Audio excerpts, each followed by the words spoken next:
Amiguitos, ¿cómo están? Bienvenidos a los vídeos del mundo de Barbie. Yo aquí le quería comentar de que Barbie y su familia se compra una piscina. ¡Wow! Tenemos que empezar a ver este vídeo. ¡Chao!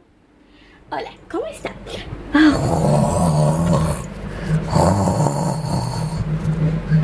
Hermana, cállate un poco, por favor. ¿Qué pasa? ¿Qué pasa? Hermana, cállate, te estoy diciendo. Aquí está todo el baño. Y está el conejito bañándose. Conejito, váyate. Marido, hazme... ¡Ay, me he caído!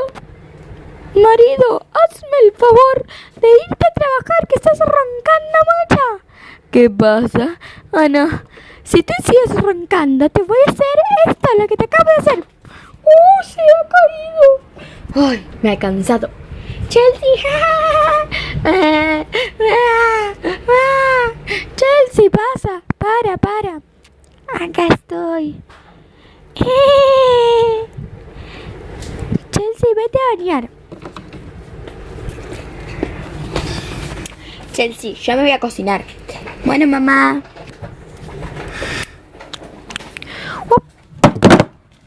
Perdón.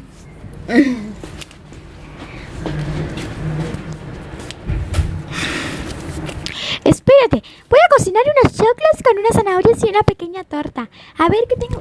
Otra vez. A ver qué tengo en la heladera.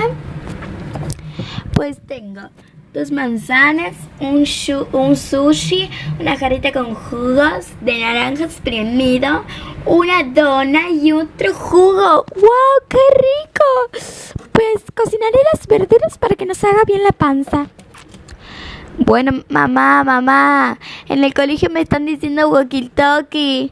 Ay, Chelsea, ¿por qué te dicen así? Cambio y fuera. Ay, Chelsea, qué tonta que eres. Mejor esperaré aquí en el sofá que venga mi marido.